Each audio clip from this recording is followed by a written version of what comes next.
Olá, tudo bem? Então, a nossa aula de hoje vai ser sobre tecnologia de aplicação de produtos fitossanitários. Vamos lá.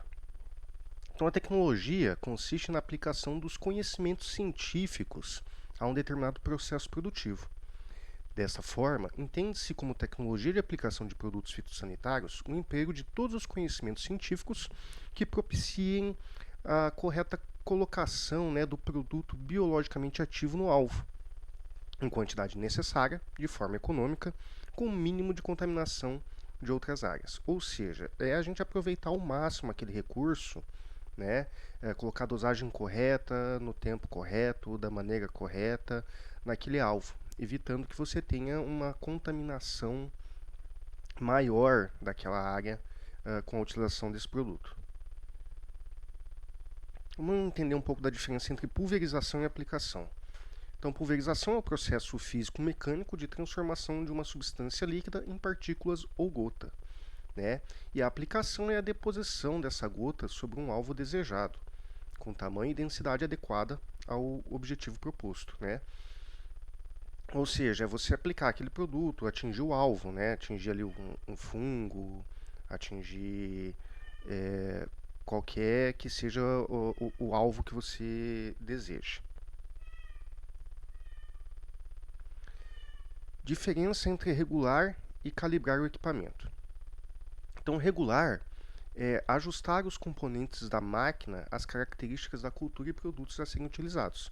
Tá? Então, exemplo, ajuste da velocidade, o tipo de ponta, o espaçamento entre os bicos, a altura da barra e por aí vai. Calibrar. Então, verificar a vazão das pontas, determinar o volume de aplicação e a quantidade de produto a ser colocado no tanque. Então, é muito comum os aplicadores ignorarem a regulagem e realizarem apenas a calibração, o que pode provocar perdas significativas de tempo de produto, né? Uma vez que as características ali naquele momento do teu equipamento não são as mais adequadas para atingir aquele determinado alvo que você pretende, né? Então, interação entre o produto e o pulverizador. Então, quando se pensa em pulverização, deve-se ter em mente que fatores como o alvo a ser atingido, as características do produto utilizado, a máquina, o momento de aplicação e as condições ambientais não estarão agindo de forma isolada, né? Então, ocorre uma interação desses fatores e é responsável direta pela eficácia ou ineficácia desse controle, né?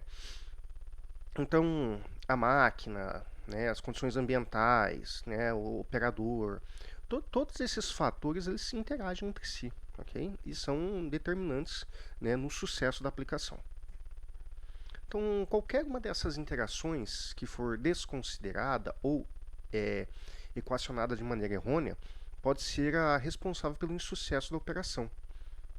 Então, consideramos aqui a interação produto e pulverizador, né, por ser uma das mais frequentemente aí, causadoras de problemas no campo. Tá? A importância da agitação da cauda. Então, o primeiro passo na regulagem de qualquer pulverizador é saber se o sistema de agitadores funciona adequadamente, né? Porque é eles que são responsáveis aí pela homogeneização dessa cauda. Né? Então, no caso dos pulverizadores tratorizados, a tomada de potência, né, é o que aciona a bomba e o sistema de agitação mecânico. Pessoal, desculpa que eu estou meio gripado aqui.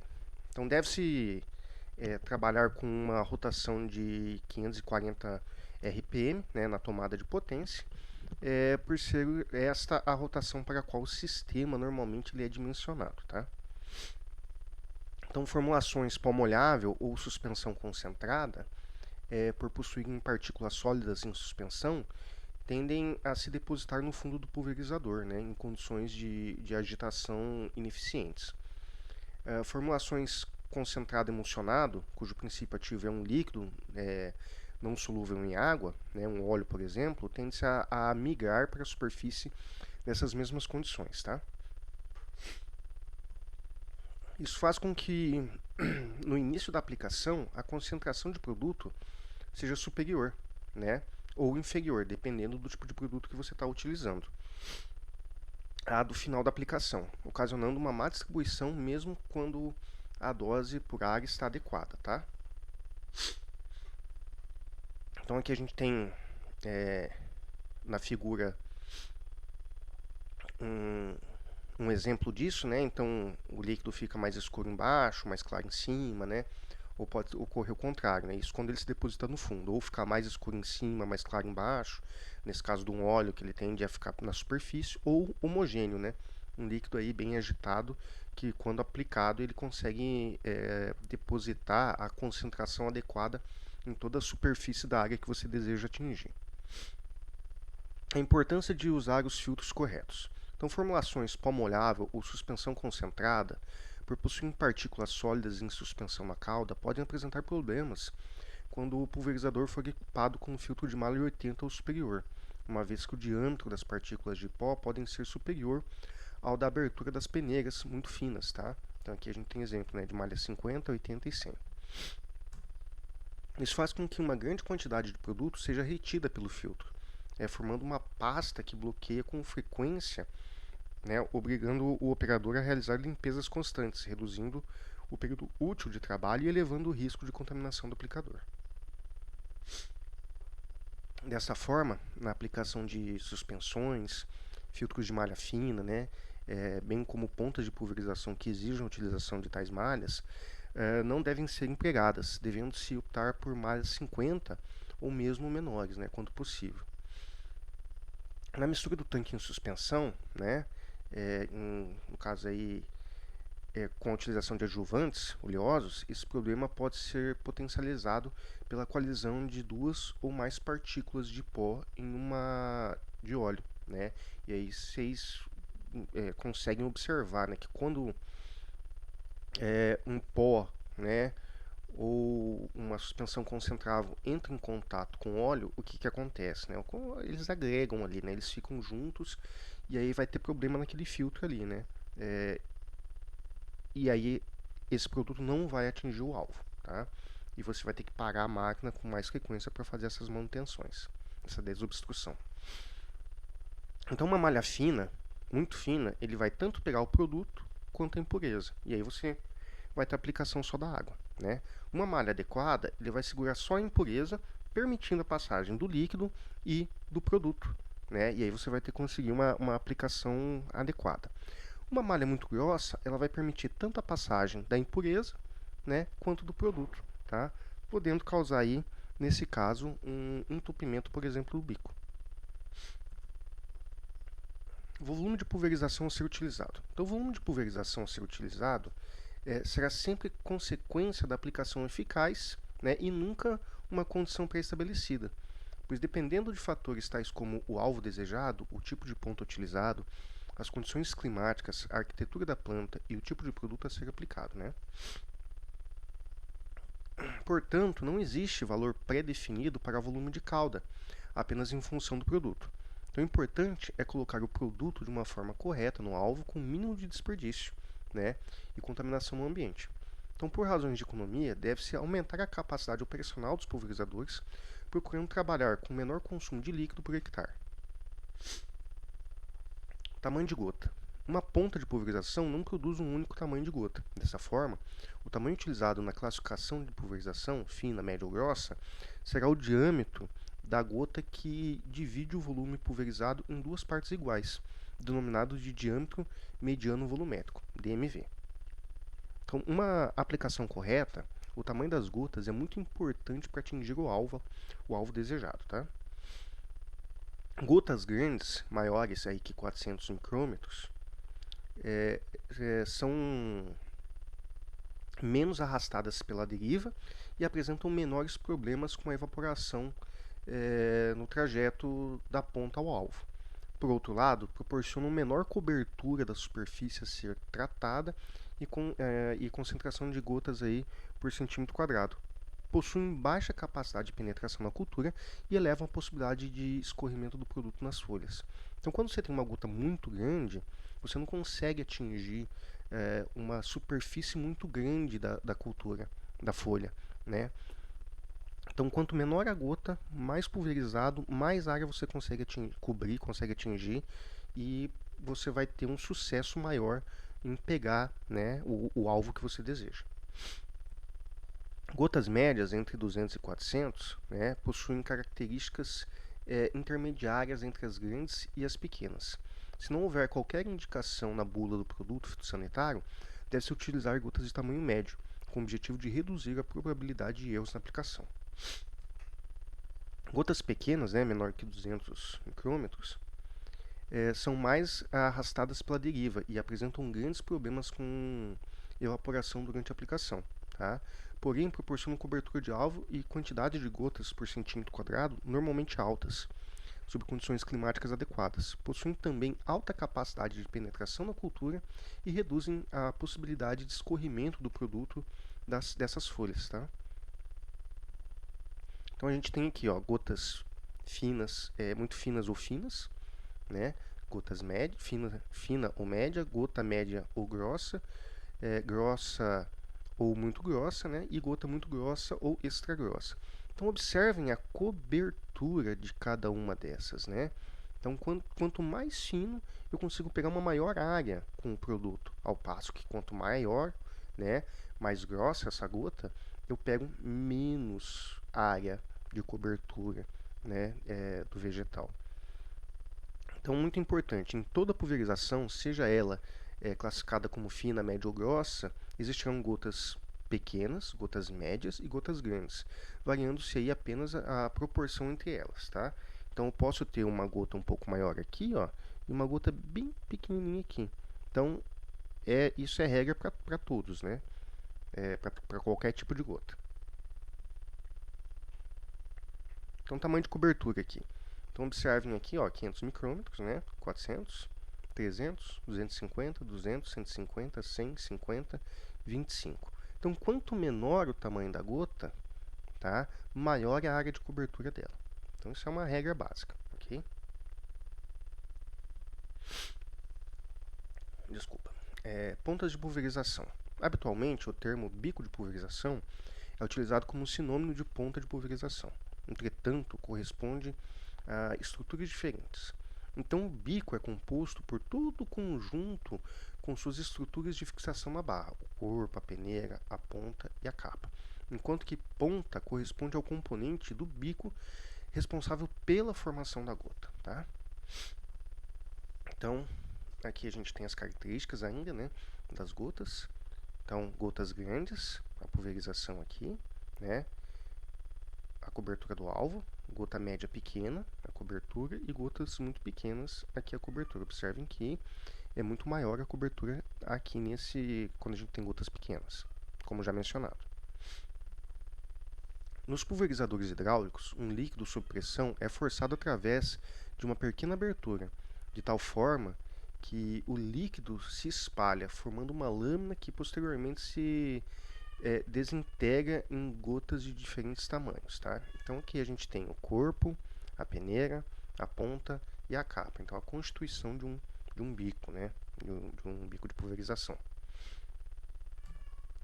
As pontas hidráulicas de pulverização para a agricultura têm 3 funções muito importantes, que são determinar a vazão, Então a vazão é igual a função, É o tamanho do orifício, características do líquido e pressão. A distribuição, que é igual a função ali, o modelo da ponta, as características do líquido e a pressão, E o tamanho da gota, com a função ali de o modelo da ponta, características do líquido e a pressão, ok? Existem vários modelos de pontas disponíveis no mercado, sendo que cada uma produz um espectro de tamanho de gota diferente, bem como larguras e padrões diferentes de deposição. Portanto, é muito importante saber escolher a ponta mais adequada ao trabalho a ser realizado, ok? Cada modelo de ponta de pulverização apresenta algumas características peculiares que os diferenciam, no entanto, todos eles apresentam uma faixa ideal de pressão de trabalho. Estão disponíveis com aberturas de diferentes tamanhos, tá? Então, cada modelo de ponta vai ter uma faixa ideal de trabalho. E aí é importante a gente conhecer essa faixa para a escolha adequada da ponta que a gente vai trabalhar, para conseguir atender as características daquele líquido, e conseguir aplicar o produto na área que eu preciso aplicar.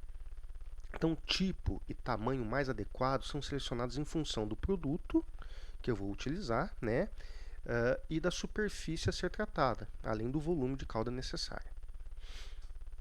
Modelos de ponta de pulverização para bicos hidráulicas. Então, posso ter pontas de jato plano, também denominadas de tipo leque ou de impacto. Produzem jato em um só plano e o seu uso é mais indicado para alvos planos, como solo, paredes ou até mesmo esculturas como a soja. Tá? Então, está aqui o padrão, né, de deposição desse tipo de bico. Ok? E aí, a gente observa que a gente tem dois padrões aqui de distribuição, né? Então, o padrão de distribuição, que é a área que ela vai cobrir, e o padrão de deposição, né? Que é a quantidade de produto que é aplicado. Então, a gente observa que não existe uma uniformidade nessa deposição, tá? Então, a gente tem áreas onde o volume é aplicado é maior, né? Decaindo à medida que ele vai para as pontas. Então, geralmente, no centro aplica mais nesse sistema e aí ele vai diminuindo à medida que ele vai chegando ali na sua área final ali, né, de cobertura, tá? Então as pontas do tipo plano, leque, podem ainda ser subdivididas em padrão, né, perfil elíptico, ideal para utilização em barras, uniforme, para utilização em faixas, sem sobreposição, baixa pressão, trabalham a pressões mais baixas que o padrão e produzem gotas maiores, tá? A redutora de deriva possui um pré-orifício especialmente desenhado para proporcionar gotas mais grossas e reduzir o número de gotas pequenas com tendência de deriva. A injeção de ar possui uma camada onde a calda é misturada ao ar, succionado por um sistema de Venturi, tá? Proporcionando aí gotas mais grossas e reduzindo o número de gotas pequenas. O leque duplo possui dois orifícios idênticos, produzindo um leque aí, voltado 30 graus para frente e outro 30 graus para trás em relação à vertical. E todas essas pontas são produzidas em uma grande variedade de tamanhos e ângulos de abertura de leque, embora os de uso mais frequentes sejam os que vão de 80, né, e até 110 graus aí. Então, as de ângulo maior oferecem um leque maior, mas geralmente produzem gotas menores também, tá? Então, sempre quando você vai pegar uma ponta, né, dessa, ele vai vir com, com algumas nomenclaturas aqui, tá? Então, aqui a primeira, XR, a gente tem o tipo do bico, né? Aí aqui, né, o nome da marca. Aqui 110, né, o ângulo de pulverização, tá? Aqui a capacidade nominal, né, do bico, que é de 1,5 litros por minuto, ou no caso aqui, né, 0,4 galões por minuto, tá? Ou ainda, né, 2,8 bars, né, ou 40 PSI. Isso depende muito da unidade que você tá trabalhando, tá? Então, observem aqui que vem toda a descrição das principais características do bico, né, nessa nomenclatura que vem escrita nela, ok? Nesse código, né? Então, pontas de jato cônico são tipicamente compostas por dois componentes denominados de ponta ou disco e núcleo, difusor, caracol, espiral ou cone, tá? Então, a gente tem um padrão de deposição aqui, né? São dois padrões, o de bico cheio e o de bico vazio, onde no centro não ocorre uma grande deposição de produto, tá? Então, tem aqui o difusor e a ponta, tá?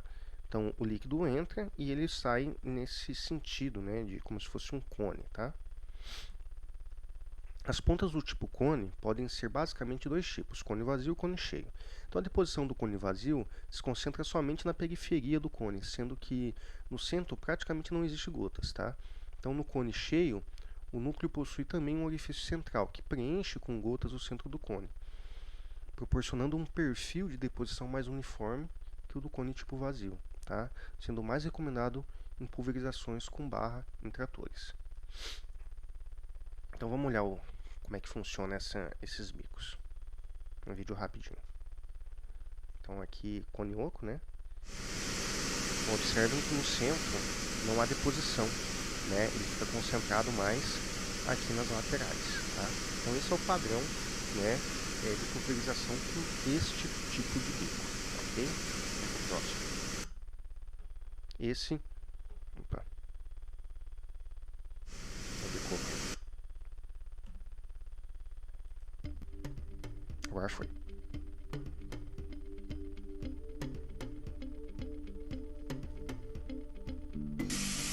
esse é o bico cheio. Então observem que não existe no centro, né, áreas onde não ocorre a deposição de produto. Tá? Então basicamente essa é a diferença entre os dois tipos de bico. Okay?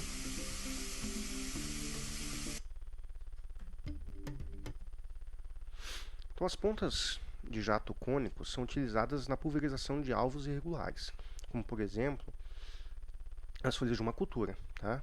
Pois como as gotas se aproximam do alvo em diferentes ângulos, proporcionam aí uma melhor cobertura da superfície. Pessoal, desculpa, é que eu estou bem trancado aqui e aí dificulta um pouco, tá?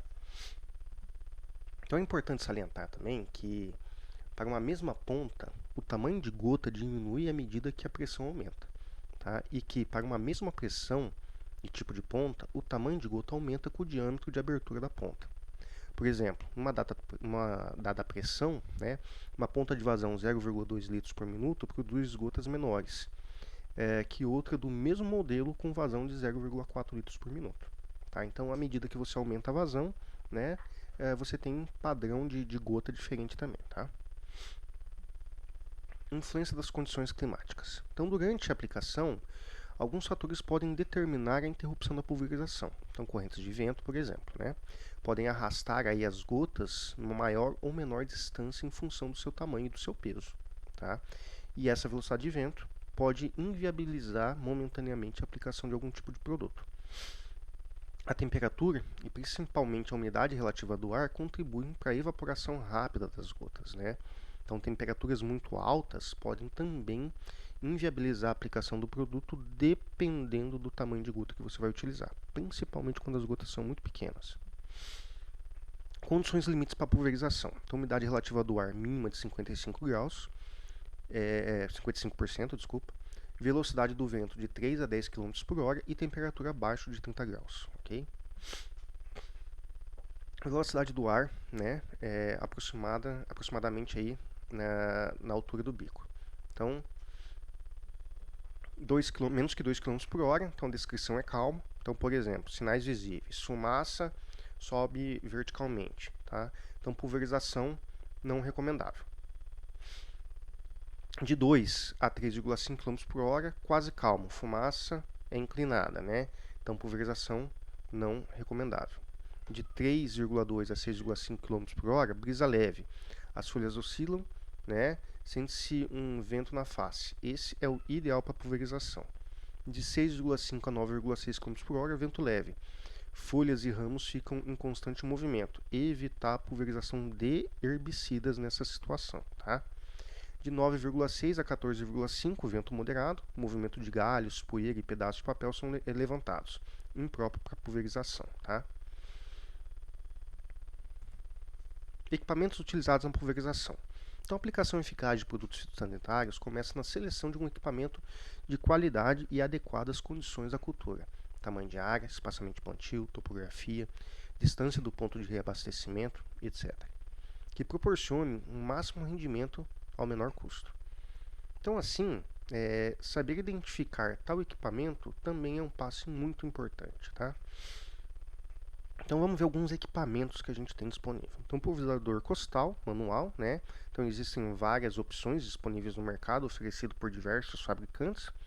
Então ele é composto de uma tampa de tanque, né? Uma câmara de pressão, alavanca de acionamento, alças e agitador no tanque, né? Alça de apoio para a pessoa, da lança de pulverização, do tanque, da válvula de saída, do cilindro de bomba, da válvula de entrada. Né, e de uma mangueira.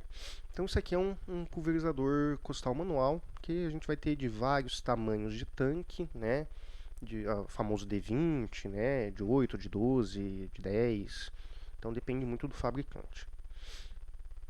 O pulverizador costal motorizado, então possui alto custo inicial em relação ao costal manual. Também requer maior manutenção e serviços regulares aí do que o pulverizador manual. É utilizado para obtenção de cobertura em plantações altas ou campos de plantações onde é difícil de se caminhar. Produzem uma proporção relativamente alta de gotas pequenas, não apropriado para herbicida, esse tipo de pulverizador. Equipamento pesado, né? Desta maneira, são mais desconfortáveis e mais cansativos, tá? Então, porque além do reservatório do líquido, você ainda tem todo o peso do motor, né? Então, ele é composto por uma tampa, por um tanque de combustível, por um tanque de pulverização, ventilador centrífugo, motor, um limitador, válvula abre e fecha, linha de pulverização, conexão de quando a unidade é usada com pó, ok? Pulverizador tratorizado com mangueira e pistola de pulverização. Então podem apresentar lanças de pulverização ou pistola de pulverização. Então geralmente vai uma ou duas pessoas aqui segurando essas barras que vai fazer a pulverização. Esse equipamento ele é tracionado pelo trator, né, e o operador vai ali atrás aplicando o produto. Pulverizador tratorizado de barra. Então a pulverização é realizada por pontas que se acham posicionadas a distâncias uniformes em relação à barra, fixadas por diferentes sistemas aí, né? A grande maioria é montada na parte traseira do trator, porém podem ser montadas no meio ou na frente, tá? Para aplicação de herbicidas em faixa. Então, as barras com até 12 metros são geralmente fixadas diretamente no quadro do pulverizador. As acima de 17 metros são dotadas de sistemas pendulares, amortecimento e suportes elásticos, né, que permitem que essa barra ela não fique totalmente rígida, podendo ser flexível, ali, maleável de acordo com a movimentação ali que ela vai no terreno. Tá? Normalmente compreendem 3 ou mais seções e partes adjacentes, né, as quais podem ser dobradas para dentro ou para cima quando não estão em uso. Né? Possui um sistema de ajuste de altura de trabalho, possibilitando a regulagem desta para diversos estágios de desenvolvimento da cultura. São normalmente equipadas com um mecanismo de destravamento que permite que a barra, ao bater em qualquer obstáculo, dobre-se para trás para prevenir danos à mesma, né? Retornando posteriormente à posição original. Turbopulverizador. Então, os turbopulverizadores são pulverizadores montados ou tracionados, os quais geram uma corrente de ar para transportar, direcionar e auxiliar no impacto das gotas produzidas por bicos hidráulicos. São utilizados em culturas arbóreas. Os bicos de barra e pulverização se acham acionados em distâncias uniformes, tá? Fixados por diferentes sistemas. Então, o formato normalmente em arco e o comprimento de barra variam conforme o modelo do pulverizador, né? Mas em todos eles é posicionado na saída do ventilador. Então a gente tem aqui o ventilador, né? O defletor, o ramal de bicos, o depósito, o esticador de correias, um filtro principal, agitador mecânico, né? Bomba de defensivo, um macaco, um engate, o cardan que aciona todo o sistema, comando de defensivo, né? E o visor de nível. Tá? Então isso aqui é a constituição básica desse tipo de equipamento. Vamos ver como é que ele trabalha. Esse aqui é montado em uma moto, tá? Então ele é um equipamento indicado para café, tá? Para ruas de café. Então um equipamento aí bem interessante, né? Pulverização com aeronave. Então o avião agrícola nada mais é do que uma máquina aplicadora como qualquer outra, né? Porém apresenta particularidades, né? Não apenas por ser uma máquina que voa, mas pelas características dinâmicas que conferem ao sistema de aplicação, tá? Então a gente tem aqui, né, um tanque, uma bomba agitadora, né, um micronar, que é ele que vai ser o bico, ele que vai distribuir o produto, né, a alavanca de comando, a barra, tá? Aqui o detalhe do micronar, e a unidade de restrição variável, né? Então são todos os mecanismos que compõem, né, que transformam esse avião em um equipamento de pulverização.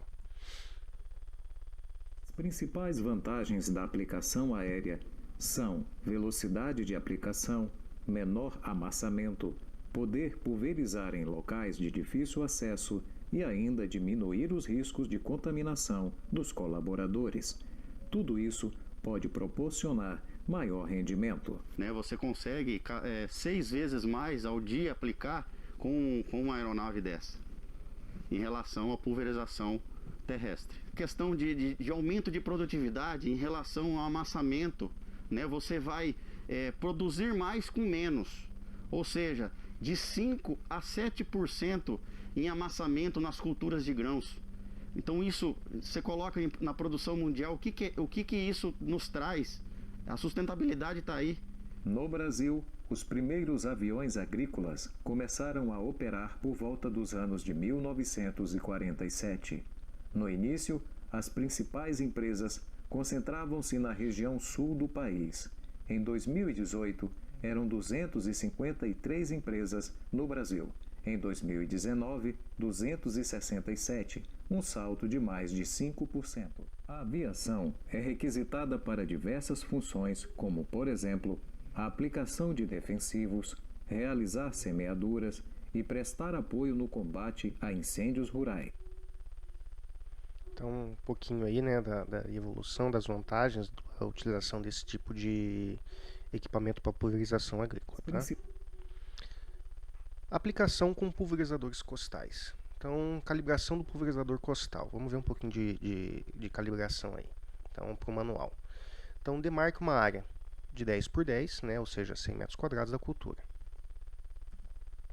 Abasteça o pulverizador somente com água e marque o nível do tanque. Coloque o pulverizador nas costas e ajuste as alças. Pulverize a área marcada a uma velocidade confortável e que seja sustentável nas condições normais, né, da área que será pulverizada. Então, subida, descida, evitando obstáculos e por aí vai. Por um período de trabalho normal. Tá? Então, é aquela velocidade constante que você vai conseguir trabalhar e fazer a aplicação na tua área inteira sem se cansar, tá? Sem ter um desgaste maior. Então, porque não adianta você começar com uma velocidade muito grande e depois finalizar, né, com uma velocidade diferente, porque o volume de cauda que vai ser aplicado vai ser diferente, né, nessa área. Retire o pulverizador das costas, meça a quantidade de água necessária para reabastecer o tanque do pulverizador até a marca feita anteriormente com recipiente graduado. Repita essa operação por mais 2 vezes e calcule a média de gasto de água. Para determinar o volume de aplicação em um hectare, multiplique por 100 o volume aplicado em 100 metros quadrados, ok? Leia a bula do produto para verificar se esse volume está dentro dos limites recomendados. Se o volume obtido for superior ou inferior a 10% do volume recomendado na bula, mude a ponta para uma de vazão maior ou menor, conforme o caso, tá? Caso haja necessidade de troca de pontas, né, então o procedimento de calibração deve ser repetido. Calcule o número de tanques que serão gastos em um hectare, dividido a quantidade de água gasta por hectare pelo volume do tanque do pulverizador, ok? Leia a bula do produto para identificar a dosagem recomendada. Então, se a dosagem estiver recomendada por hectare, por exemplo, 2 litros por hectare, calcule a quantidade de produto a ser colocada no tanque a cada reabastecimento em função do número de tanques por hectare. Por exemplo, se a capacidade do tanque é de 20 litros e a taxa de aplicação de 200 litros por hectare, a quantidade de produto a ser colocada a cada reabastecimento será 20 dividido por 200 vezes 2 litros, né? Que é igual a 0,2 litros de produto por tanque. Tá? Então, conta fácil. Se a dosagem estiver recomendada em concentração, por exemplo, 150 ml por 100 litros de água, calcule a quantidade de produto a ser colocada no tanque a cada reabastecimento em função da capacidade do tanque. Por exemplo, se a capacidade do tanque é de 20 litros, a quantidade de produto a ser colocada a cada reabastecimento será 20 dividido por 100 vezes os 150, né, que é a concentração. Né? Então, 300 ml de produto por tanque. Observação aí. Como alternativa, pode-se determinar o tempo gasto para pulverização de 100 metros quadrados. Posteriormente, com o pulverizador parado e o auxílio de um recipiente graduado, determina-se o volume pulverizado no tempo cronometrado. Tá? Aplicação com pulverizadores tratorizados. Então, meça a faixa de pulverização, que será normalmente igual ao espaçamento de plantio dividido pelo número de vezes que o aplicador entra em uma mesma rua. Por exemplo, 4 metros entre ruas, né, dividido por 2 vezes por rua, ou seja, 2 metros, né, de faixa. Em canteiros, a faixa de aplicação será igual à largura do canteiro multiplicada pelo número de canteiros pulverizados simultaneamente, tá? Abasteça o pulverizador somente com água. Calcule quantos metros precisam ser pulverizados para cobrir 100 metros, né, quadrados, através da divisão de 100 pela faixa de pulverização medida. Determine o tempo em segundos necessário para pulverizar sob uma distância calculada, a uma velocidade confortável e que seja sustentável nas condições normais que será pulverizada. Subida, descida, evitando obstáculos, né, no período de trabalho normal. Repita essa operação por mais 2 vezes e calcule a média, né, o tempo médio.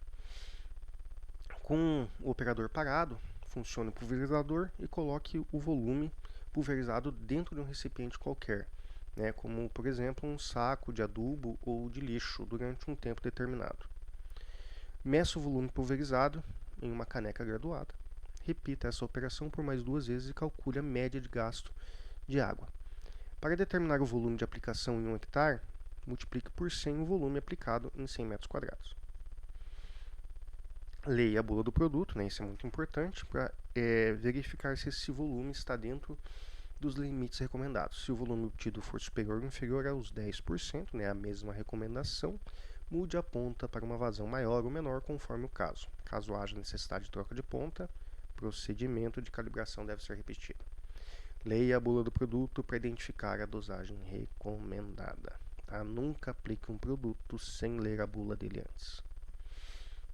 Se a dosagem estiver recomendada por hectare, 2,5 litros por hectare, por exemplo, calcule a quantidade de produto a ser colocado no tanque a cada reabastecimento em função do volume pulverizado. Por exemplo, se a capacidade do tanque é de 200 litros, a taxa de aplicação de 500 litros por hectare, a quantidade de produto a ser colocada a cada reabastecimento será de 200 dividido por 500 vezes os 2,5 litros por hectare, que é igual a 1 litro de produto por tanque, ok?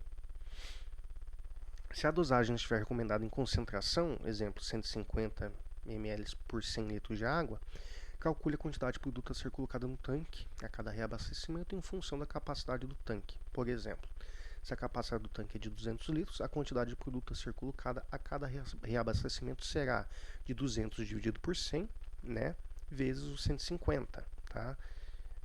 Que vai dar igual a 300 ml de produto por tanque. Calibração do pulverizador tratorizado de barra. Selecione a altura de trabalho da barra em função da distância e tipo de ponta que equipam a barra. Então, o tipo de ponta de pulverização em função do alvo, do tipo de modo de ação do produto fitossanitário, né? Ele foi selecionado na fase de regulagem, né? Abasteça o pulverizador somente com água, marque 50 metros de terreno a ser tratado, tá? Então, deixa um espaço ali, né? Esse espaço é importante, tá? Porque o trator vai deslocar e à medida que ele for ligar e começar a aplicar o produto, você conta a partir dos 50 metros ali.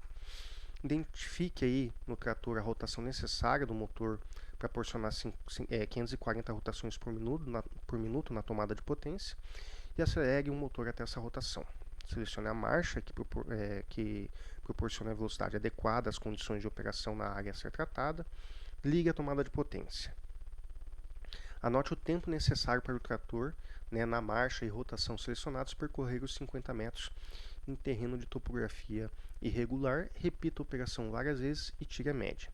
Inicie o movimento do trator no mínimo 5 metros antes do ponto marcado. Afrouxe totalmente a válvula reguladora de pressão. Com o trator parado, né, na rotação selecionada, abra as válvulas de fluxo para a barra e regule a pressão de acordo com o recomendada para as pontas que estão sendo utilizadas. Caso não se conheça a faixa de pressão recomendada, o seguinte padrão pode ser utilizado: pontas de tipo cone de 45 a 200 psi, pontas de tipo leque de 30 a 60 psi. Faça uma breve checagem visual do padrão de pulverização das pontas e do seu alinhamento. Coloque o volume pulverizado com um bico durante um tempo necessário para o trator percorrer aqueles 500 metros, né? Então você vai coletar esse volume. Se durante a regulagem a vazão de todas as pontas de pulverização foi checada e o padrão de deposição for verificado, a coleta poderá ser realizada em apenas um bico. Porém, se não foi feita anteriormente, a determinação do volume aplicado deve ser feita em todos os bicos, ok? A taxa de aplicação em litros por hectare, né, essa vazão, pode então ser determinada de duas maneiras. Caso se disponha de um copo calibrador, efetua a leitura direta na coluna correspondente ao espaçamento entre bicos utilizados. Caso não se disponha de um copo calibrador, deve-se utilizar qualquer caneca graduada.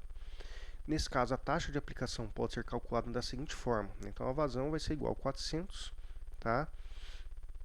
Vezes o volume ali, né? Vezes o FC, né? Que é a função ali de coleta. Onde o volume deve estar em litros, né? E essa função ali de coleta, né, é 50 dividido pelo espaçamento entre bicos na barra, né, isso dado em centímetros, tá? Repita essa operação em vários bicos para obter a moda, né? A moda é o número mais frequente no conjunto. Para fins práticos, pode-se adotar um desvio de 10% entre a vazão máxima e a mínima do conjunto, tá? Então, 10% ali é um padrão aceitável. Leia a bula do produto para verificar se esta taxa de aplicação está dentro dos limites recomendados. Caso não esteja, pequenos ajustes podem ser realizados, variando-se a pressão ou a velocidade do trator. Porém, para ajustes maiores, recomenda-se a troca de pontas de pulverização para pontas de vazão maiores ou menores, né, conforme a necessidade.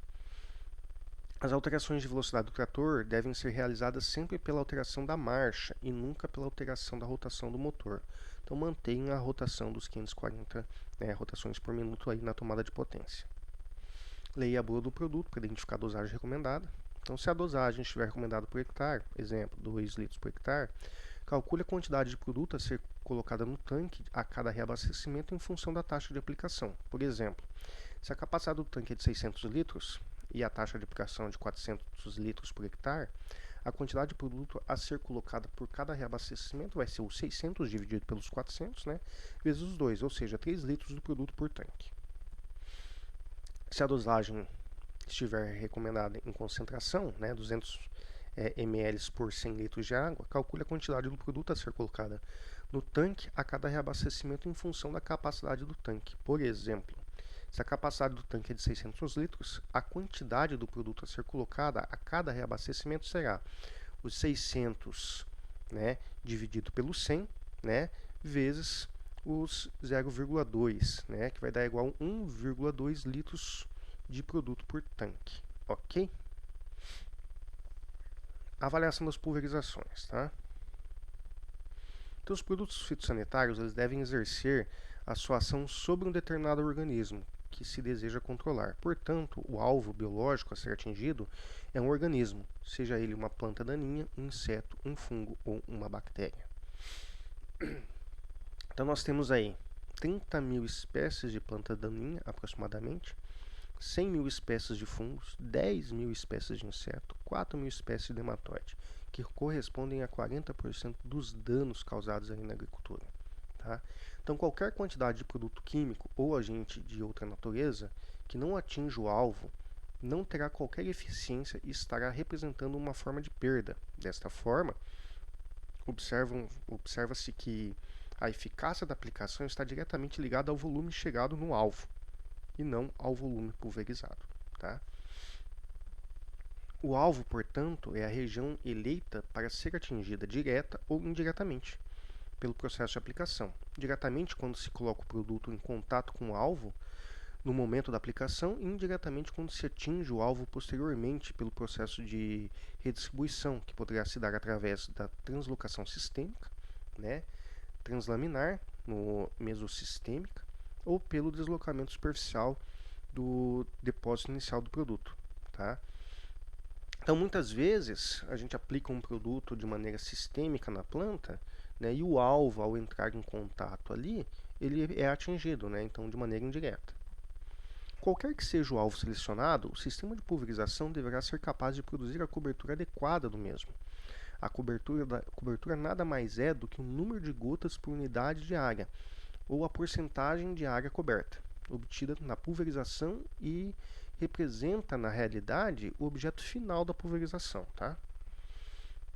Vamos então ver alguns métodos de avaliação dessa pulverização. Então, posso ter corantes, né? Então, pode-se empregar tiras de papel e adicioná-las à cauda uma tinta que provoque manchas bem visíveis. Entretanto, a gota, ao atingir o papel, provocará uma mancha que é maior que a gota que o atingiu devido ao espalhamento. Papéis mais comuns, como cartolina, papel cartão, sulfite, etc., né? Por não possuírem um espalhamento uniforme, podem ser utilizados, mas poderão fornecer coberturas diferentes para um mesmo resultado, tá? Assim, é interessante que o papel seja padronizado para que as condições sejam constantes entre as observações, tá? Temos papel hidrossensível. Então, trata-se de um papel com tratamento químico que, quando em contato com gotas de água, desenvolvem-se aí manchas azuis muito nítidas, tá? Então, molhou, ele fica colorido ali, né? Ele vai fazer essa mancha. Então, esse aqui é o mais utilizado. Traçadores fluorescentes, né? Então, nessa técnica, um pigmento fluorescente pode ser tintas cintilantes, normalmente vendidas em casas de material para artesanato, é diluído na cauda e pulverizado sobre a planta. Então, partes da planta, folha, ramo, por aí vai, né? Podem ser destacadas e levadas a uma câmara escura provida de luz ultravioleta, né? Uma luz negra. Então, o pigmento brilhará intensamente, né? E mostrará exatamente os locais onde as gotas se depositam. Então, trata-se de uma técnica bastante utilizada em pesquisa, uma vez que o coletor das amostras não consegue identificar as áreas pulverizadas a olho nu, reduzindo os erros de amostragem, tá? Parâmetros de densidade de gotas aconselháveis para agrotóxicos não sistêmicos ou baixa translocação. Tá? Então, o produto, herbicida, cobertura, né, gotas por centímetro quadrado, de 20 a 30. Então, pulverização de média a grossa. Inseticidas, de 50 a 70, né, ou seja, média para fina. E fungicida, de 70 a 100, então, fina. Então, observem aqui, né, que quanto menor, né, o alvo, né, então, menor o tamanho da gota também, para conseguir ter a certeza que você vai pegar aquele alvo. Cuidados com o ambiente, controle de deriva.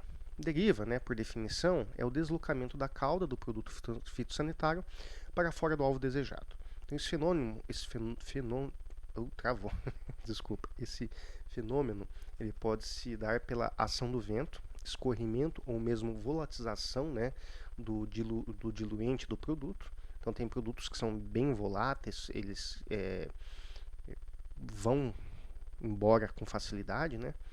Então, ele é um dos principais causadores de contaminação do aplicador, do ambiente e do insucesso nas aplicações, tá? Então, tem aqui, né? A gente vai fazer a aplicação, né? Tem o vento. Então, pode ocorrer a evaporação do produto ou o vento pode carregar esse produto para longe, né? Então, a exoderiva e a endoderiva. Ele pode ser para fora do ambiente ou mesmo para dentro ali, né? Em áreas onde não vai atingir. Quando da aplicação de um produto fitossanitário em área total de uma cultura, visando sua parte foliar, muitas gotas podem passar pela folhagem e atingir o solo, principalmente nas entrelinhas. Outras gotas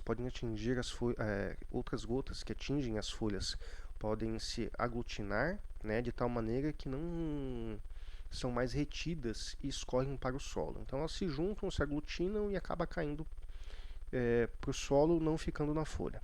Essas perdas internas, isto é, dentro da área cultivada, são denominadas de endoderiva e estão muito ligadas à aplicação de altos volumes e com gotas grandes, que geralmente ultrapassam a capacidade máxima de retenção de líquido pelas superfícies foliares, tá? Pelas folhas.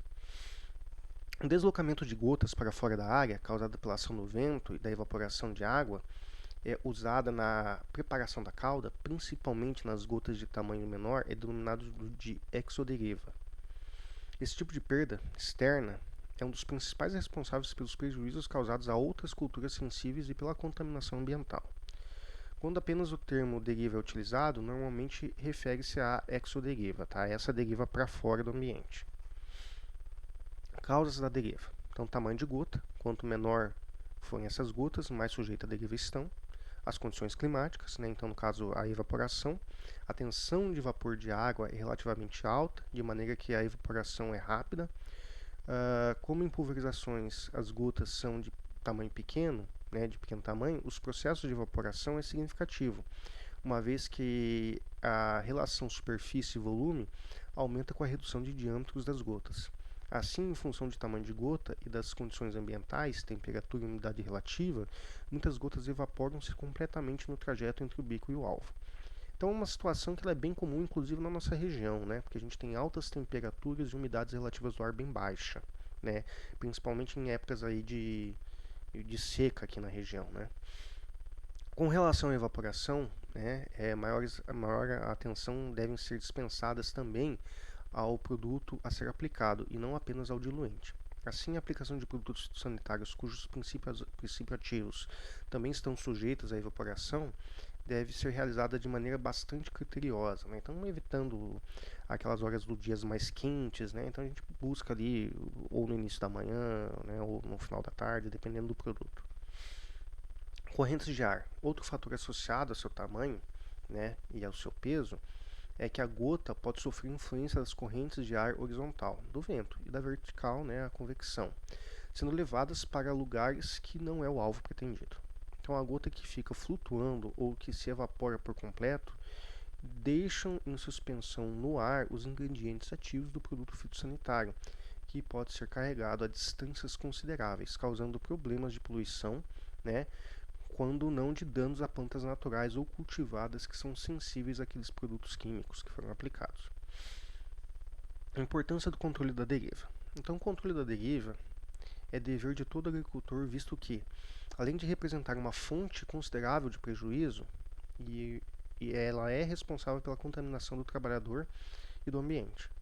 Então, para se ter um controle efetivo, né, no entanto, é necessário conhecer pelo menos alguns dos princípios básicos da tecnologia de aplicação de produtos sanitários. Vários são os fatores que não controláveis nesses processos, né? Então, mas também vários são aqueles passíveis de serem adequados, tá? Para que as perdas se situem dentro de um mínimo aceitável, não interferindo na eficiência, né, dos produtos utilizados. Ok? Pessoal, então muito obrigado aí por vocês acompanharem a gente até aqui, né? Um abraço aí para vocês, até a próxima.